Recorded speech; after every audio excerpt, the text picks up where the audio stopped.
भगवान और भक्त से जुड़ी कुछ कहानियां धार्मिक नहीं मार्मिक होती है, क्योंकि उसमें भक्त केवल भगवान को जानता है, विधि विधान को नहीं, और भगवान भी केवल भक्त की मंशा को देखते हैं, उसकी धार्मिक क्रिया को नहीं। भक्त के मन की मंशा केवल भगवान ही समझ सकते हैं, और मंशा अगर शुद्ध हो तो भक्ति कैसे की गई है, भगवान को इससे फर्क नहीं पड़ता। एक ऐसे ही भक्त की कहानी जिसका रिश्ता भगवान से धार्मिक नहीं बल्कि मार्मिक था।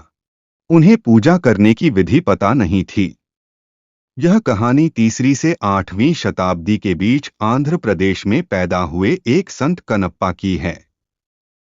कनप्पा पेशे से शिकारी थे, लेकिन शिव के बहुत बड़े भक्त थे। बाद में वो संत बन गए। कनप्पा श्रीकलहस्तीश्वरा मंदिर में वायु लिंग की पूजा करते थे। ये मंदिर उन्हें शिकार के दौरान मिला था।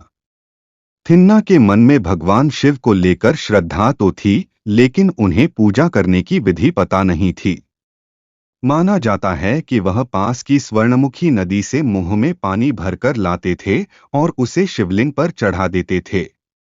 शिकार करके जो मांस लाते थे, उसका एक हिस्सा शिव जी को अर्पित कर देते थे। उन्हें पूजा करने की विधि पता नहीं थी।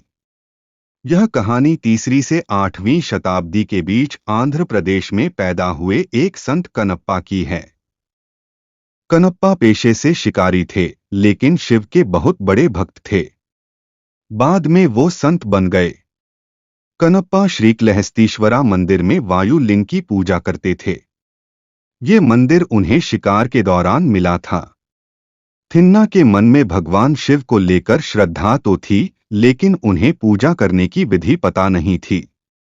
माना जाता है कि वह पास की स्वर्णमुखी नदी से मुंह में पानी भरकर लाते थे और उसे शिवलिंग पर चढ़ा देते थे।